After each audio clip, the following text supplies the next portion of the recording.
Aksidente namatay ang dating basketballista ng PBA na si Brian Gahol sa isa na namang aksidente sa Skyway sa bahagi ng Alabang. Patungo raw sana si Gahol sa isang lamay nang mabangga ng isang jeep ang kanyang van. Nakatutok si Jay Sabale. Ang cellphone video na ito, kuha habang inilalabas ng wasak na sasakyan ang ex-PBA cager na si Brian Gahol. Alas 10:30 kagabi nang masangkot sa karambola ang minamanehong van ng dating basketballista sa ibabang parte ng Skyway sa Alabang, Muntinlupa. Malabo ang kuha ng CCTV footage mula sa pamunuan ng Skyway, pero makikita ang banayad na daloy ng trapiko.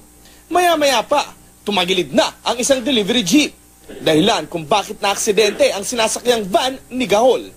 Pamaynila na raw sana si Gahol para pumunta sa isang lamay kasama ang 4 na kaibigan. Nang mabangga sila ng isang delivery jeep na puno ng gulay. Ayon sa pahinante ng jeep, nasagi raw sila ng isang truck kaya nawalan ng kontrol ang kanyang driver at natumbok ang sasakyan ni Gahol.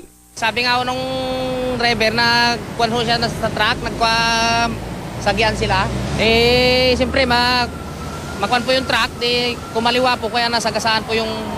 Pero iba ang kwento ng driver ng truck. Siya yung nasa gitna. Ayan, biglang dumikit yun sa akin. Pagdikit niya, yun lang po. Pagka nakita ko po sumisigsag na siya, namarinon ako, hindi ko na po alam anong nangyari. Dead on arrival sa Medical Center Parañaque, si Gahol at ang babaeng kaibigan niya na nasa front passenger seat.